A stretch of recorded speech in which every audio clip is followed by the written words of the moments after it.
and welcome to the Franchise Tag Sunday preview show with me, your host Freddie and Adam, join you once again for another Sunday of action-packed NFL football. Already had a game this week with the Titans beating the Packers earlier in the week. Adam, obviously, maybe a little bit happier on this podcast today because it's been a bit of a grace period of disappointment, I suppose, in the last few You had days. to bring it up, didn't you? You had to bring it up. Unbelievable. I think there's positives you can take in that game. I think there's definitely some positives. You've got look better offensively than you did in some weeks. They can't ruin my Sunday. That's all I've got for you. They can't ruin my Sunday because they're not playing. They did look a little bit better on the offense, but I mean the defense. I can't remember who it was. It was one of the episodes not that long ago. Fickle is the word for the Green Bay Packers defense. When they turn up, they are great, but a lot of the time they just don't want to turn up. And a lot of it, personally, I think is coaching, but there you go. Well, in a world where we are hours away from a beerless Qatari World Cup, however people sit on the fence with it, Qatar v Ecuador starts tonight for the World Cup. Winter, it'll be of World Cup football, but we'll be here without NFL football. Also, a world in which Twitter may be demised by Christmas. For that matter, not that we've taken a particular stance on Twitter, but if you are deciding not to use Twitter anymore, anything like that, please subscribe and like our YouTube. We are on Instagram, we are on Facebook, we are on loads of platforms, Spotify. Please listen and watch us on that because whatever your preference is for what is happening in the Twitter world, I suppose we don't mind as long as you keep on following us and keep on watching us and supporting us, which you've done so fantastically throughout this season, and long may that continue. A weekend of NFL football, Adam, which isn't a particularly exciting 6 o'clock bracket. Some good games going on later in the window. Maybe some good predictions again from us this week. We did say if the Eagles were going to lose to anyone, it was all set up for that Commanders game, and look what happened. No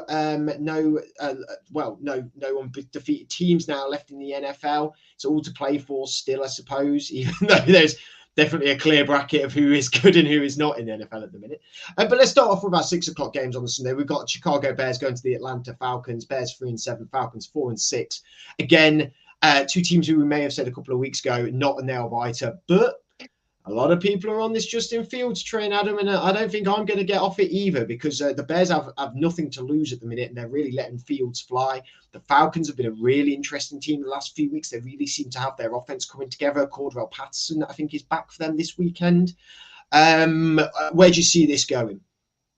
Yeah, I kind of agree. I think everyone is on the Chicago Bears bandwagon with Justin Fields, and it's very difficult to get off, to be honest. I mean, you're going up against the Falcons defense, who are 25th against running backs, and let's face it, Justin Fields essentially is playing as a running back.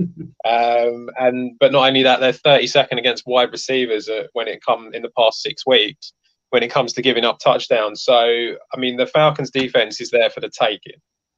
I really like Justin Fields to score a touchdown. We've seen it in the last couple of weeks. He's 6-5. It's not a massive price, but it's decent.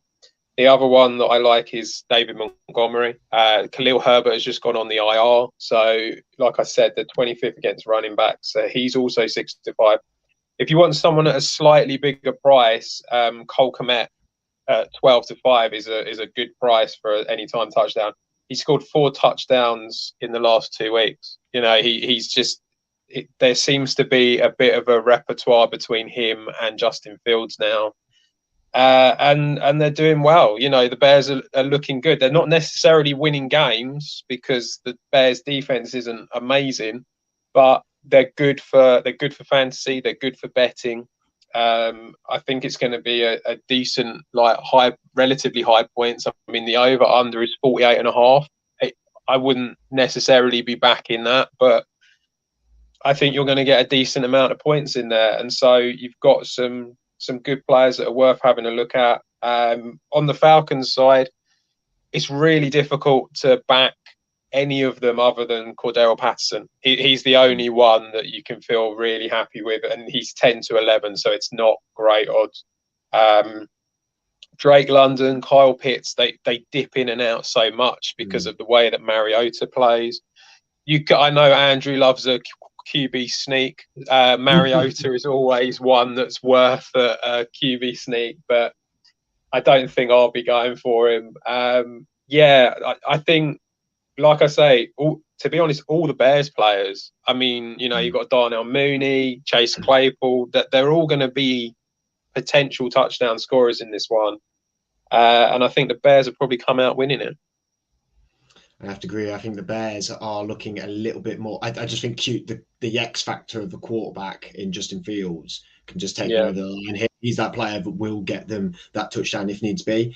Cole Kmet, I think you said last week that he'd be someone to keep your eyes on betting, and he did score a touchdown. So he's on a good streak there. Oh, mobile quarterback and with a good connection with a tight end. I wonder where we've seen that before, maybe in a particular Kansas City team, maybe. Or let's move on to the Carolina Panthers going up against the Baltimore Ravens. Ravens at home, 6-3 record. Panthers off of a win last week, 3-7. A team that really hasn't got it together. Coming up, a team who, I mean, is on a bit of a run, is on a bit of a roll here, the Ravens. As someone who's a Steelers fan and watches the AFC North and not, I think the Ravens are a good team.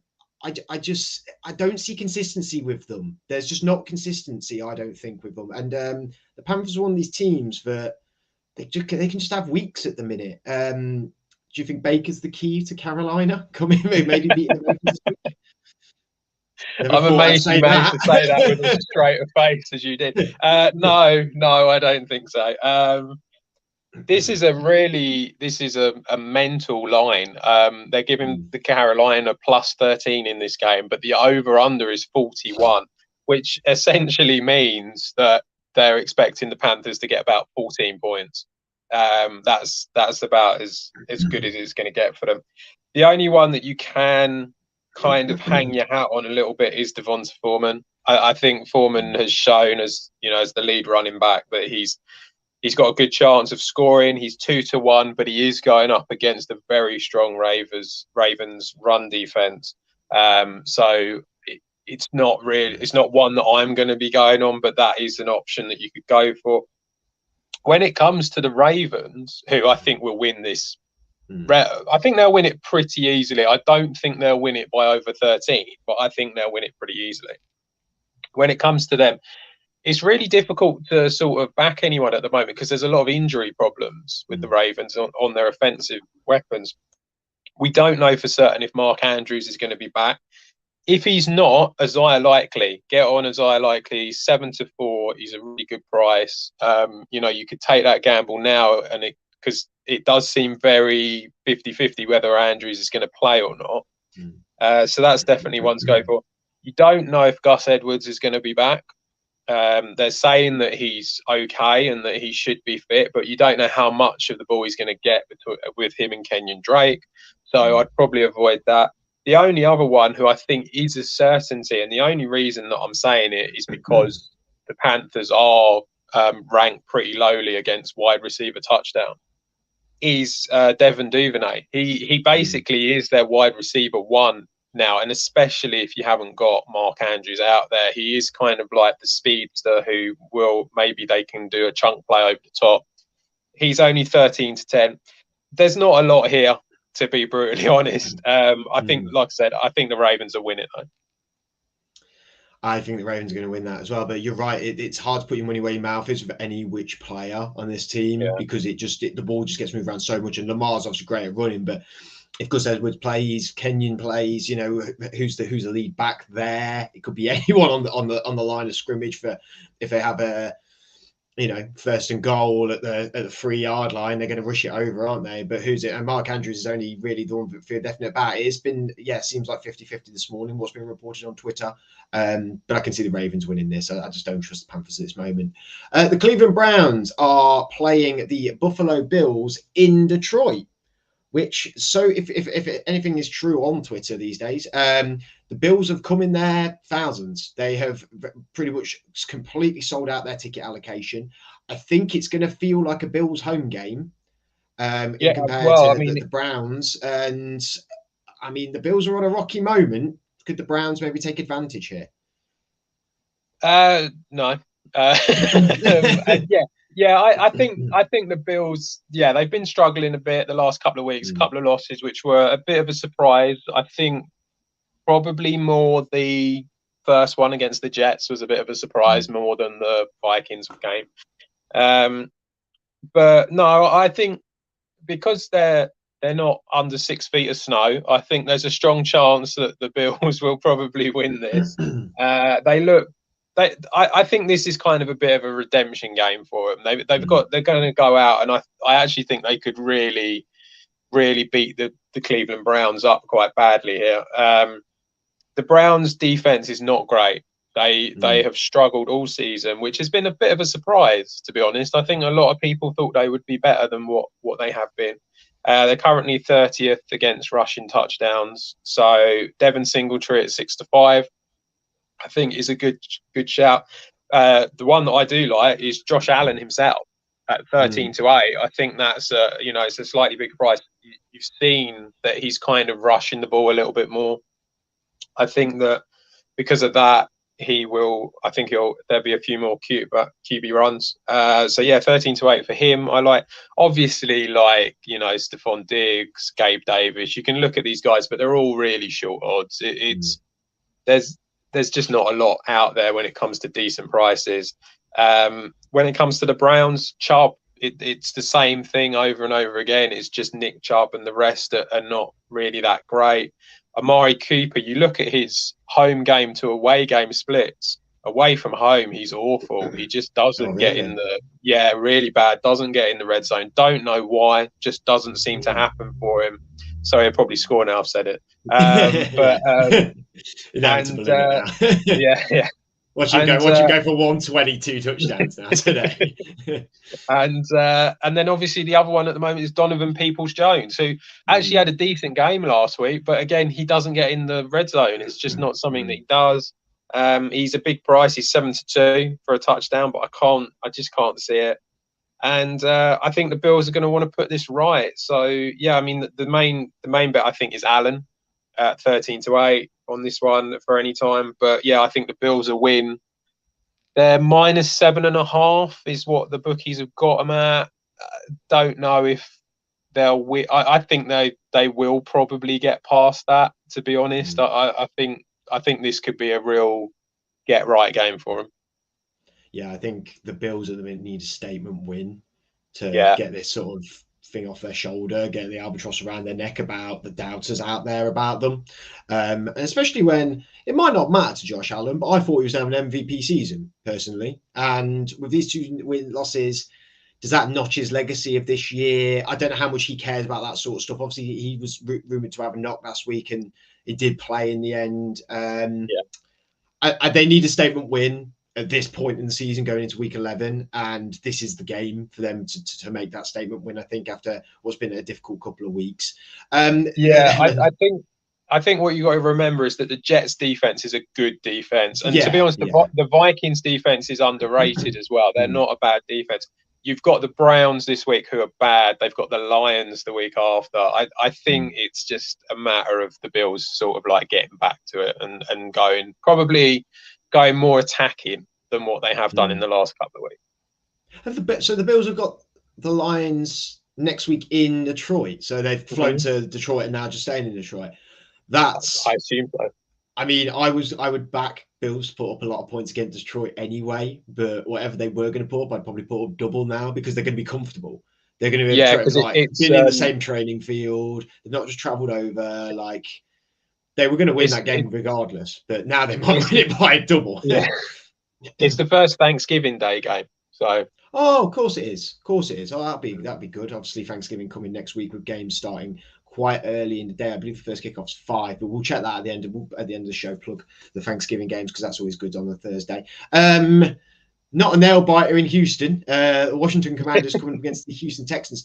However, given the Commanders are 5-5 in their division, they're going to really want this. This is a team that they could definitely easily beat and actually keeps them in the conversation for getting to a playoff spot. I mean, the East's AFC and NFC this year, both real strong, like really, really strong. I think last week when we did the Tuesday show, sorry, this week, if it stopped today, all the AFC East teams would get in, and the Commanders would just miss out to the 49ers. Only like, but I think that's on differentials. There's not. I think they're on the same record actually at the minute. So Commanders, this could be an interesting game for them because they need the wins if they're going to compete in this division, and they could definitely compete in this division. Yeah, and I think that this game is. I mean, I know they're away, but I really don't think it matters that much. I mean, the Texans are just awful. You know, when defensively they are awful. They're Damon Pierce and everyone else. Yeah. Well, yeah. I mean, that is pretty much what it is, and the problem is that this is something that is going to be a problem for them because they are quite one-dimensional, and they're just not. They're not capable of stopping the run. They just cannot stop the run, and they haven't been able to all year. They really struggled with it last year, actually. So I don't really see anything changing for a little while. Brian Robinson, 5-4. Yes, get on him, definitely. Antonio Gibson, I think he will definitely get some game time. He did have a bit of an injury coming out of last week's game, but he seems to be okay. Slightly bigger price at 6-4. He's going to be like more pass catching back, but I can see Brian Robinson getting about 20 carries in this game because the thing is what everyone knows about the Texans is you don't need to throw the ball. You know, I don't like any of the Commanders' wide receivers in this game because the Texans are currently joint second, which is really good when it comes to passing touchdowns, but it's not because they have an amazing defense. It's because no one passes on them because they know that all they have to do is run against them. So I like Robinson. I like Gibson for this game. I was having a look at the Commanders' defense. It's funny. It's kind of completely switched. They're really bad against the wide receivers, but really good against the run. So Damian Pierce, I'm kind of a little bit put off by him. I don't know if he'll get loads of touches, but I don't know if he'll necessarily score because the Commanders are really, that front seven is very strong against the run. Is Chase Young back this week? Is that official? No, so he was meant to be. They were talking about it, but they didn't activate him yet. So I think they're going to wait until the next week. Yeah, I think they're giving him another week, and obviously when he does come back, that's just going to make him even stronger in the front seven. So for the Texans, I do quite like Brandon Cooks for this game.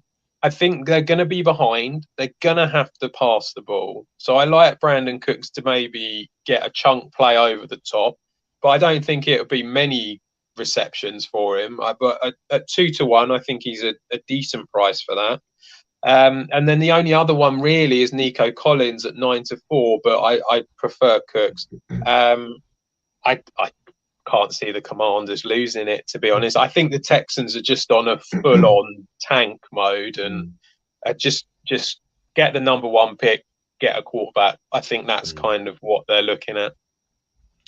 For those of you who haven't seen this photo yet, that's out there, it's definitely on Twitter, but it's just because we're talking about how they could just run on them all day. But in college football, have you seen this photo I put in the group? Yeah. Insane. So Navy played UFC yesterday in college football. UFC, who are a ranked team, very good team, 8-3 this season. Navy beat them 17-14, and this is the stat line. Their quarterback had one attempt for 0 yards and 0 yards, 0 completion. That was it. That was it all game. They rushed the ball. Their main running back got 20 carries for 114. The next one, 8 for 41 and a touchdown. And another one, 10 for 37. 3 for 36. The quarterback rushed 18 times for 24 yards and a touchdown. And I looked at the kicker, I think, got 1 field goal. So it's not like this was all field goals either. So when we talk about a team that might just run it all day, maybe they might pull a bit of and it'd be a poor day for Taylor Heineke. I don't know how you do that.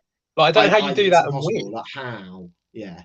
Because they know they're not going to throw. But I suppose you also go, but they might this time. They just might this time. What a crazy stat line. The college football, just a different gravy. Move on to the next game. The Eagles go into the Indianapolis Colts. a new head coach coming in at interim, coming mid-season in 1-0. I think that is an NFL record. Apparently, that has been quoted as. I don't know where I saw that. But the Eagles losing to the Commanders last Monday. The Colts getting their first win in a while. Matt Ryan has now been slotted back in under Jeff Saturday.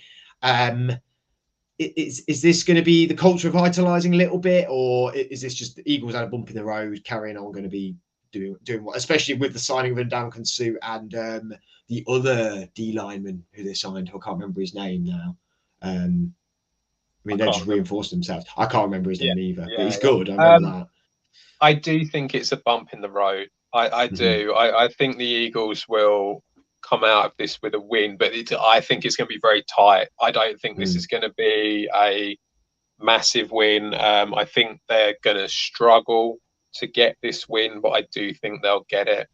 And I think it's important for them to win this game, actually, because I think they need to get back on that train pretty quickly. Because although, you know, I've been saying all along that the Eagles have got a really good chance of going really far, I don't think any of us kind of felt like that they would have two teams right up close to them in their division. So if they go on and start a bit of a losing run here, then it's going to get slightly concerning for them.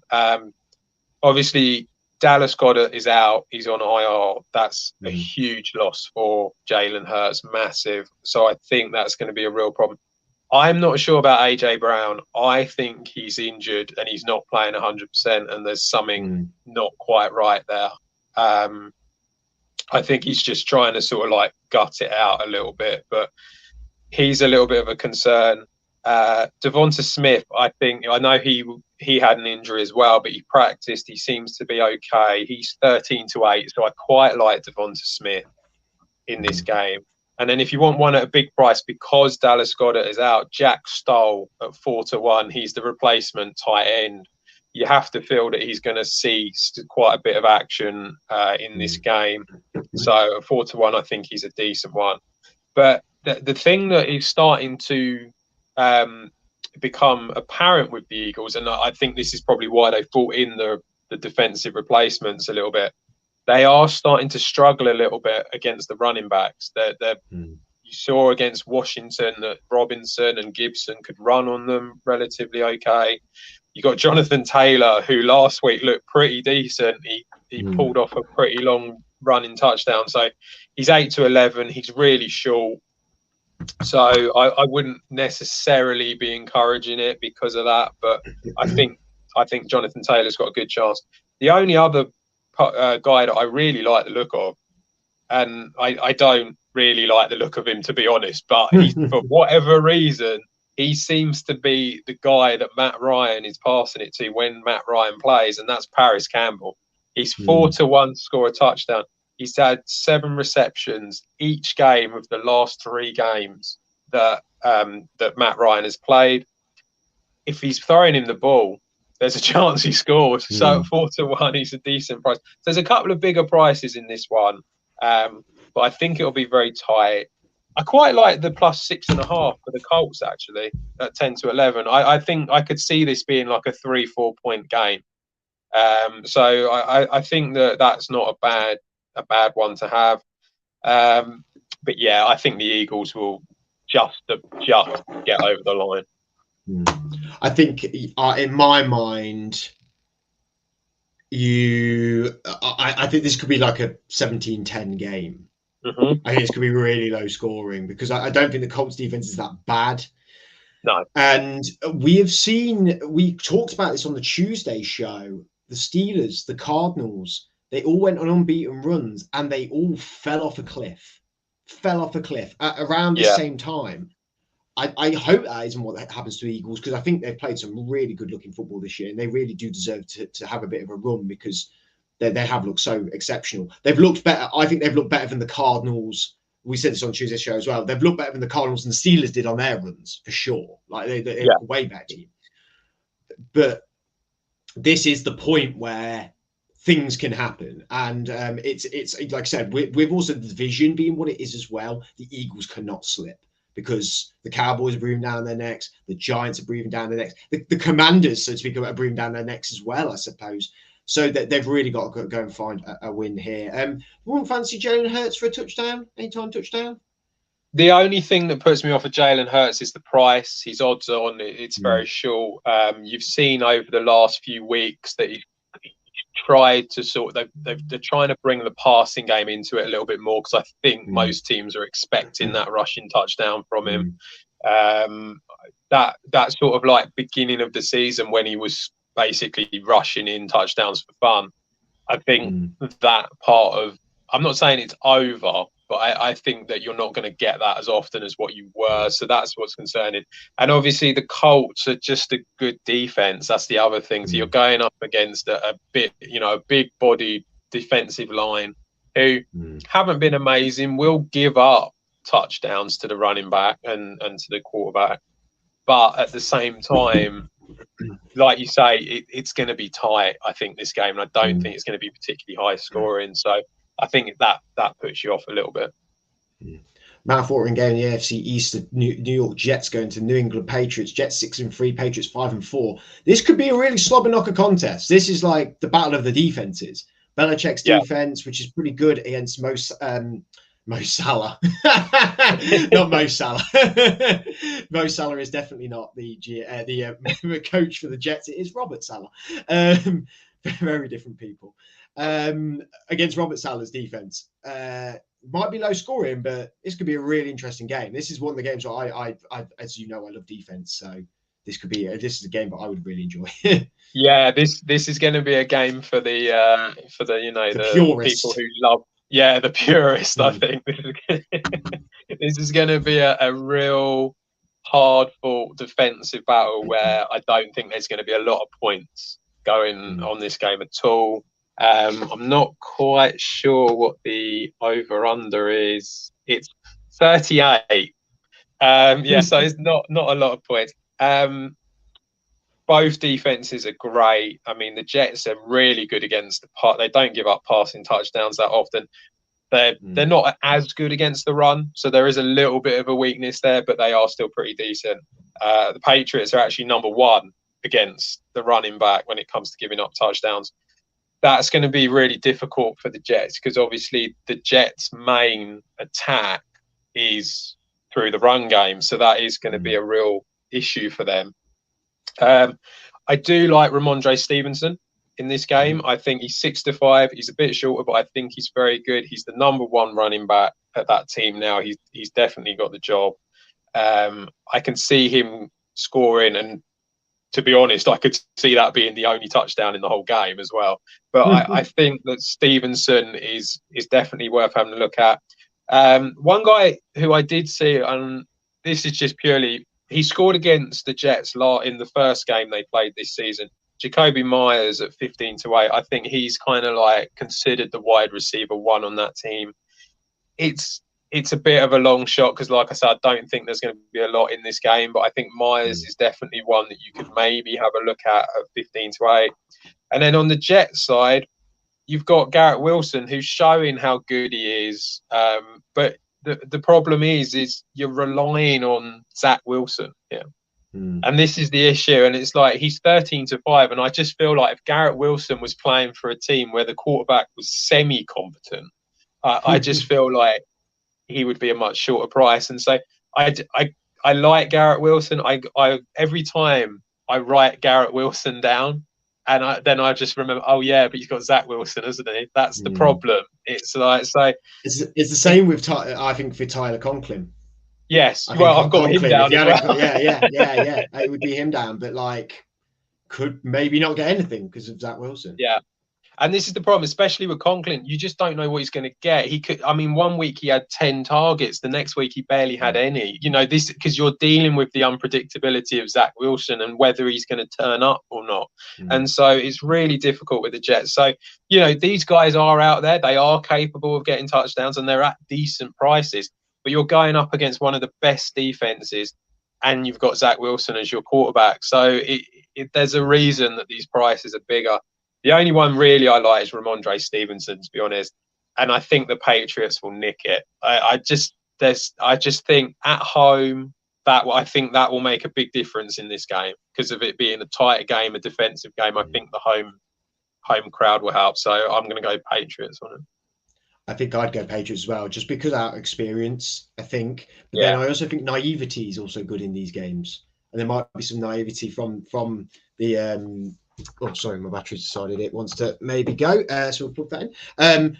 Yeah, I think this could be some naivety from the Jets, which may be a good thing because they might press more, which could definitely make Bill hot under the collar for sure. I'm hoping for a good game for Wilson and Conklin because I'd like to start them both in fantasy. And I both feel like they could have really good games or absolutely nothing. Imagine what they could do if they had a competent quarterback. I think for fantasy, just quickly, I think for fantasy, Wilson's a really good choice because he will get to see a lot of the ball, just not necessarily in the end zone.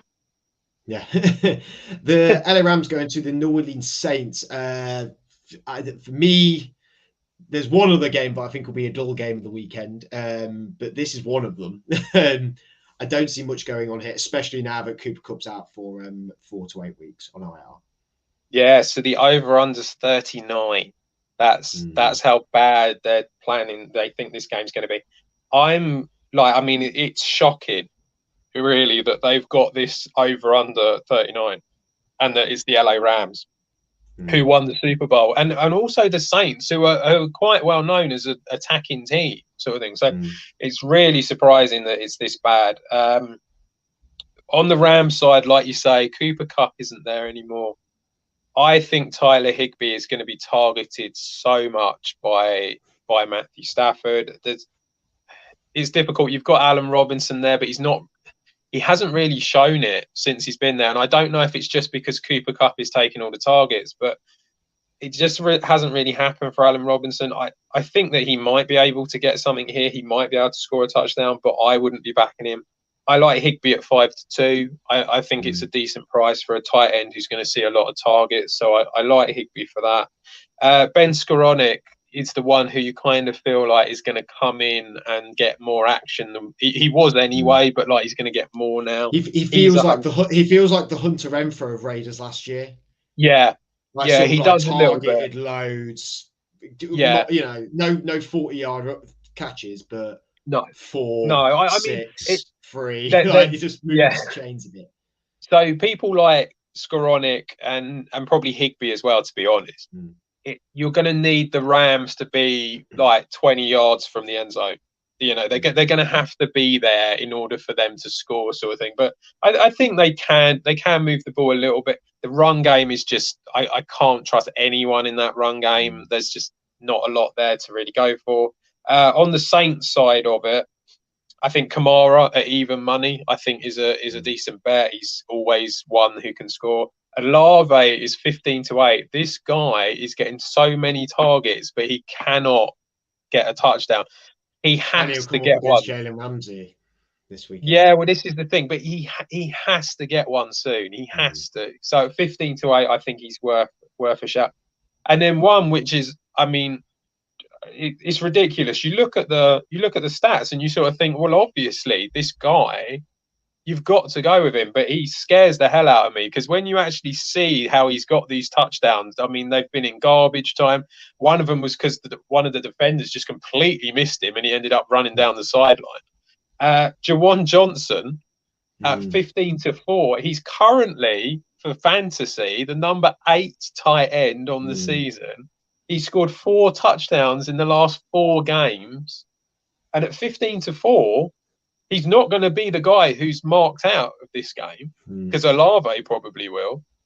I think he's a really good price at 15-4, but you look at how he's got them touchdowns. It is scary if you want to put money on him. But I mean, like, he seems to be getting them. So yeah, I think he's definitely a guy to go for.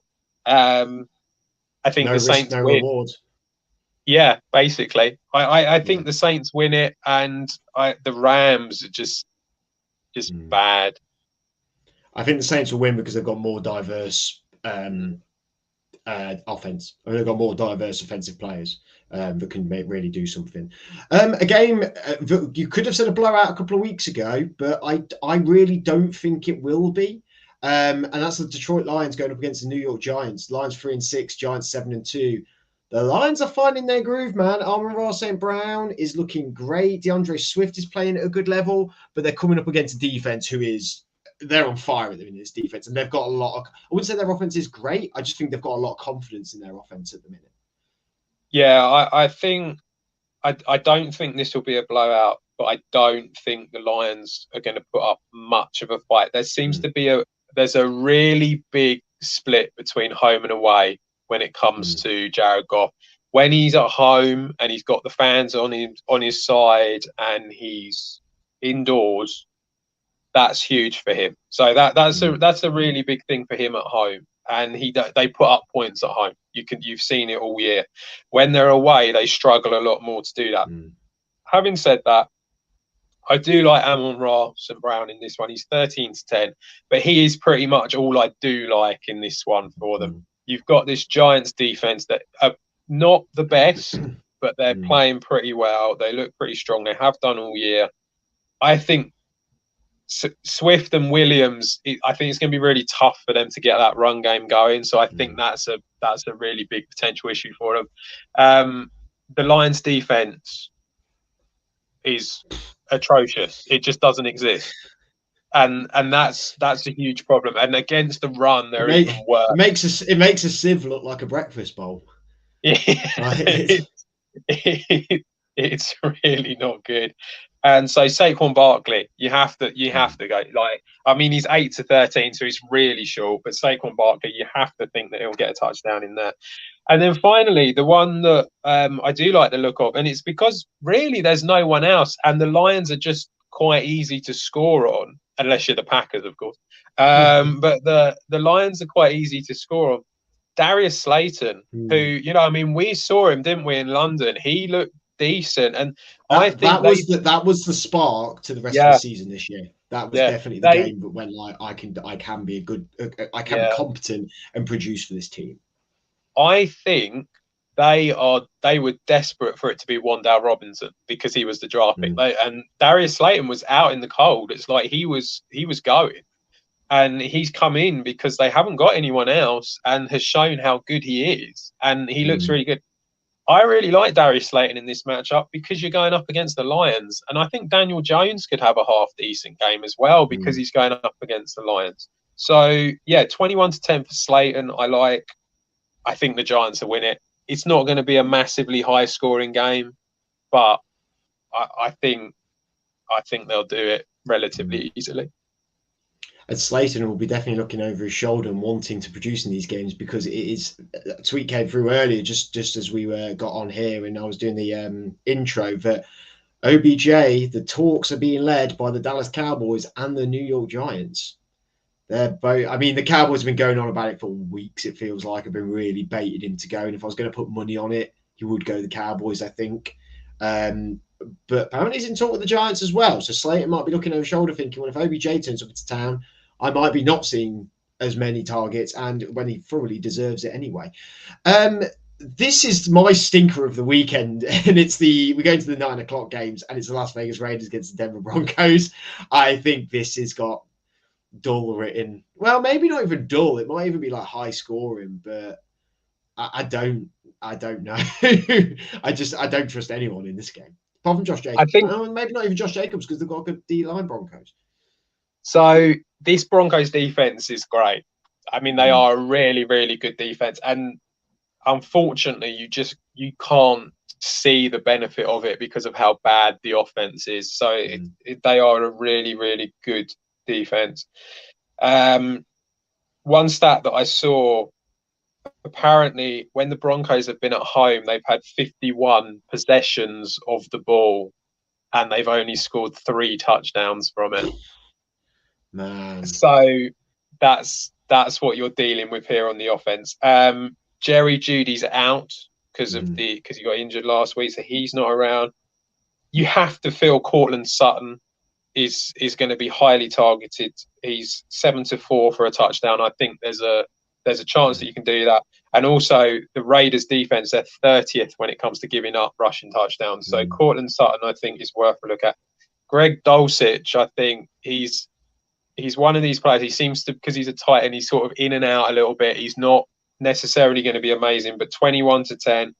I think he's gonna do well. He had 89% of the snaps last week. I think that you're gonna see that Dulcich is going to get involved a lot in this game because Judy's not there. And I did, we've been saying all year how bad Russell Wilson's been, and I was saying on the fantasy show, I think he's a guy you can play this week. He's they beat the Raiders earlier this season. The Raiders are not good when it comes to being up against wide receivers or quarterbacks. They really struggle against it, and they just give up points. And so I think that they have a chance to do it, although the fact that he's calling the audibles from the Seahawks is slightly concerning. That was definitely going to be a point I was going to make. but I think that he's definitely one that you could play in fantasy, and so I like his wide receivers to bet on in Sutton and Dulcich. On the Raiders side, there's just not a lot. They're just, I mean, you've got Josh Jacobs, who, I think at 6-5, you have to. It's not one that I would be backing, but I think that Jacobs at 6-5 is worth a look at. Devontae Adams again at 7-5. They're kind of the two that are like, you feel that's their offense now. And then the other one, and the only reason I'm mentioning this is because if I have to listen to Tinch say to me one more time about bloody Foster Moreau. What's really funny is he keeps going on about him, and I picked him up, and he got me like 13 points in fantasy. Like I thought it was quite an astute pickup for me on my bye week. I Tyler Conklin bye week, and I was like, that's a pretty good pickup, I think. But Tinch has got on about it, and I'm like, it's just quite funny for Ivan if I don't even fancy it. And I've said nothing about him. Like I thought it was a really good pickup by myself, but I've just not said anything. But Tinch is just like flying the flag so much for it. So Foster Moreau, this is for Tinch. He's 13-5. Look, he's going to play. He's going to be in most of the snaps. He's taken over Darren Waller's job, so he's going to be out there. I think he is a red zone target. So yeah, there's no reason why not. But I haven't seen it yet. Well, here's hoping that Conklin and Moreau will do well. I'm going to have to drop one of them. I just don't know which one. Yeah, we'll see what happens. Also, I think the Broncos will win. Oh, I think Broncos will. I think the Broncos. But I've got no real big opinion on it. Yeah, I think it could be a coin flip. I could go either way on this. I think their defense. I think Pat Surtain on Devontae Adams is that's a tasty matchup. If Adams was playing at the extent he was playing at Green Bay into that level, then it would be a lot more fun. I think Broncos defense just wins it out a little bit here. Arguably the game of the weekend, maybe the Dallas Cowboys going up against the Minnesota Vikings after the Vikings real fun game-ending win against the Bills last week. The Cowboys, again, competing for that division. Now the Eagles have dropped a game. This is the first 9:25. In fact, there's only 2 9 o'clock games this week. The Raiders as well. Correct. Oh, no, tell a lie. There's the Steelers-Bengals. Sorry, because it's at the top of my page because they're my team on here, obviously, which we'll talk about in a second. The Cowboys-Vikings, 6-3 Cowboys, 8-1 Vikings. Tough game. Zeke back? Yes. Zeke is back. Obviously, Pollard's going to be there as well. So they've got both of their running backs available to them. CeeDee Lamb looked really good against the Packers last week. I like a lot of them, but they're all very short. The prices aren't great. The one I like on the Cowboys side, we said it last week. He got the touchdown last week. Dalton Schultz, again, 11-5. I think that targets him quite a lot. Because to be honest, it hasn't really, since Michael Gallup's come back, it hasn't really worked that well for him. I think it is pretty much Lamb and Schultz. So I think definitely Dalton Schultz 11-5, really like that. On the Vikings side of the ball, the Cowboys, we saw when they played the Packers actually that you can run against them. That is something that you can do. So Dalvin Cook at 5-6, I think is I know it's odds on, but I think it is actually a decent price at 5-6. Obviously Justin Jefferson. I mean, he's just against anybody, to be honest. Best receiver in the league now. Yeah. Well, I mean, I did an article just last week, and as part of it, I was talking about the Vikings and sort of saying like this, he should be an MVP candidate. He really should. He won't get it because he's a wide receiver, but he should be certainly being talked about. Best wide. I mean, because Kupp hasn't really been as good this year, and then obviously now he's injured, you do sort of feel like, yeah, he is the best wide receiver this year. Jefferson has singularly won games for the Vikings this Yeah. year. Has The been same way that Cup did last year. Yeah. Did it last year. Yeah, exactly. Yeah. The only other bet really that I like for the Vikings is TJ Hawkinson. So he's 2-1 anytime scorer.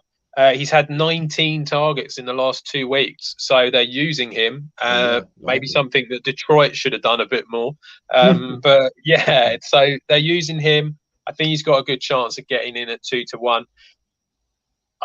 It's weird. The line for this, they've got the Cowboys as favourites, which is slightly surprising to me, because the Vikings, I think a lot of people with the Vikings, and I myself included, were coming out saying that they hadn't really played anyone of any real note.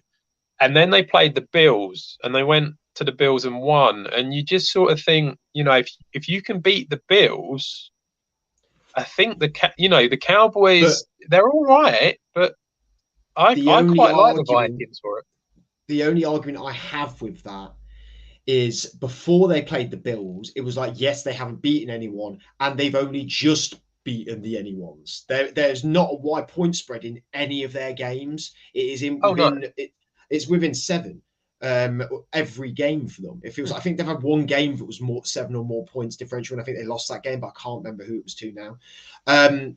So I think, yeah, and then they do beat the Bills, but again, overtime, just beat the Bills as well, if it weren't for some incredible play calling and Patrick Peterson's fantastic interception as well. But again, that was in that 5 points bracket. So there is common theme here for the Vikings, isn't there? They win games, but it's close margins. I think the Vikings will win this game, personally. I think at home they can win this game. But again, I think it's going to be very close. I don't think it's more than 7 points again. No, I agree. I mean, I remember last, I think it was for a preview I did for the season. I remember looking at last year and the results, and they had this last year. They were very close games. The only difference is that they were losing them rather than winning them. So they've just sort of managed to get over the hump of that, and so it's gone the other way. They're never going to. They don't seem like they're going to be that team that's going to blow anyone out. So. No. I think because of that, but but this is why I'm a little surprised that they're sort of the underdogs in this game, because I don't really think the Cowboys are a team that are going to blow anyone out either. It's like defensively, they've looked a little suspect over the last few weeks, and so they're going to give Vikings. Up. Yeah. Well, this is what I mean. So they're going to give up points. So I don't see a big win for either team. I quite like the Vikings, and so the fact that they're 11-10 to win outright, it's a good price. Yeah, Vikings for me. Let's move on to what will be the game I'll watch a little bit of tonight due to having to be at work the next day. But the Cincinnati Bengals going to the Pittsburgh Steelers, last of the 9:25 games. I mean, I said they were going to lose to the Saints, and they beat the Saints. Okay, it was not pretty and not a good game. And the Bengals, I mean, we can't say they're dominant. We can't say they're bad. I can't say they're good, though, either. I'm really struggling to get my arms around the Bengals team this year. Yeah, it's been a bit of a difficult one. I think because of the start of the season, I think a lot of people were a little bit like, actually, we've kind of worked out how this team works now. So I think that didn't help. And then obviously losing Jamar Chase has not helped as well. Having said that, I think for this particular game, I quite like the Bengals for this one. The Steelers are 31st when it comes to giving up passing touchdowns. And I think that T. Higgins at 11-8 and Tyler Boyd at 7-5, I think are good bets to go for. They're both decent wide receivers. It's just a matter of whether, whether they can keep the O-line strong enough for Burrow to get the ball out to them, which I think they will. I think they're starting to do all right. They've just come off a bye as well, haven't they? So I think that will help in the same way that helped, I think, the Steelers last week. I think that is a big thing that a lot of people don't think about. So I do like Higgins and Boyd in this one. When it comes to the Steelers side, it's really difficult. You've got Kenny Pickett there. He's okay, but he's okay, and it's just like it's his rookie year, so you can't really have a go too much at him. But it's just what it is. The Bengals defense is pretty decent. They're good against the run in the same way that the Steelers are good against the run. Najee Harris just isn't. He's not the same guy. I don't know what's happened. I don't know. I mean, they were saying that he had a knee injury now. So he's had the foot injury now. He's got a bit of a knee injury. He's still going to play apparently, but he just. But I tell you, that Jalen Warren, as a solid number 2. I mean, what's his numbers for this weekend? So Jalen Warren is 5-2 to score any time. He's definitely one that looks like. I don't know how much longer they're going to carry on with Harris as the main guy in this, because you've got Warren behind him who, the numbers that he's put up over the last few weeks are decent, and you just sort of think, you're going to keep going down this route, because the longer you keep going and the more games you keep losing, the less chance of getting in the playoffs or anything. So you kind of feel like you need to get Warren out there and see what he can do. I like Pat Freiermuth. Always like Pat Freiermuth. I think you get loads of targets. So he's 13-5. He's got a good chance of scoring. And then when it comes to the wide receivers, I just don't know where it's going to go. Pickens and Johnson are the two. It kind of feels like it's going slightly more towards Pickens now. But it's really difficult, and so I wouldn't be backing any of them. I think that the Bengals offense is just going to be slightly too powerful for the Steelers this week, and coming off the bye, I think they'll win. So yeah, sorry. Well, I actually think that the return of TJ Watt was really underestimated last week, and for someone who watched the whole of the Steelers game, it changes our defense. It completely changes this defense. And again, with Minka being back this week as well, I really think we could bring it to the Bengals. I just don't think it'll be offensively. I just don't think offensively we'll bring it. But I don't think this Bengals O-line experiment has necessarily worked. Even though they've brought in some good players, it's not worked. And at the rate that TJ Watt played at last week, and the difference he makes to this defense with Highsmith as well, who again has been an unsung hero for the Steelers while TJ Watt's been away. He had the most sacks on the team. He had one at one point, one of the most sacks in the league at one point. He was really producing. I think the Bengals beat us, but I think we give them a run for the money because this defense is shown that when TJ Watt's on the field, we can actually go toe to toe with anyone. But it's the fact that our offense just cannot perform. Yeah. And I think Pickens is one of them players that, I would be looking at him to put the money on him to get the touchdown. But again, it's like Zach Wilson with the Jets. You just can't trust the quarterback to get the ball into their hands. The first of the late games going into Sunday into Monday morning, 1:20 in the morning. The Kansas City Chiefs coming up against the Los Angeles Chargers. Chiefs 7-2, and Chargers 5-4. An interesting game. I think it's one of them games that in your mind you go, Chiefs walk this, but then I don't find the Chiefs that impressive again this year. But they just win. They just win. And the Chargers are a team who I like and I think should win more, but don't. Yeah, I think so. For me, I think the Chiefs will win. I've pretty much been saying it all season that I think the Chiefs will win. I think they'll win their division. I think they'll win the AFC. To be honest, I think they're the. Especially now that you're starting to see the cracks with the Bills, I think the Chiefs they're just steady. That's what the Chiefs are. They're not ridiculously exuberant, but they're just steady and they're doing well. I think they'll win this game. I like Isaiah Pacheco in this game. He's 13-10. I think that he's got a good chance of scoring. He seems to have taken over as the lead running back. I don't know what's gone on with Clyde Edwards-Helaire. He just seems to have dropped off the cliff completely. So yeah, Pacheco at that price, especially against the Chargers defense at 27th against rushing touchdowns, I think Pacheco's one to look at. And then obviously Kelsey is one, but he's odds on. But one that I do like at 11 to 10, Kadarius Toney. I think that he's got a really good chance of getting in this week. You've lost. He's had a lot of love on this podcast this week. Yeah. So you've lost Mecole Hardman. He's gone on the IR, so he's out for 4 weeks at least. Juju obviously went down with a concussion head injury last week, so he's not playing. So it is a little bit like it's Tony, it's Kelsey, and MVS will be out there quite a bit, I would have thought. But Tony looks good. I mean, what on earth went on at the Giants? Who knows, really? But Tony looks good and he looks fit. And so 11 to 10, I really like Kadarius Toney this week. On the Chargers side, it's really, really difficult because you just don't know when it comes to the wide receivers who's going to play. The Chiefs are 32nd, dead last against passing touchdowns.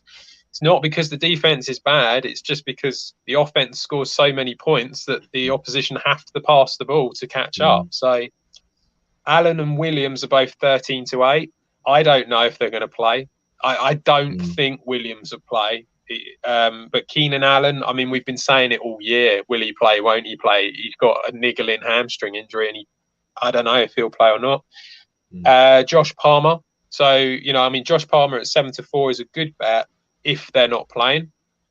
And then DeAndre Carter at 9 to 4 is a good bet if they're not playing. But it's really difficult because you just don't know. And of course, by the time you do know, it's going to be like an hour before the game or something like that. So it's a tough one. I think the Chiefs win, though. I think the Chiefs win as well. The last game of the weekend, I suppose the weekend into next week, is the Monday night late game into Tuesday, 1:15. The San Francisco 49ers against the Arizona Cardinals. A division where 49ers could take this division. They'll be wanting to beat a divisional team, and I've not really seen it with the Cardinals this year.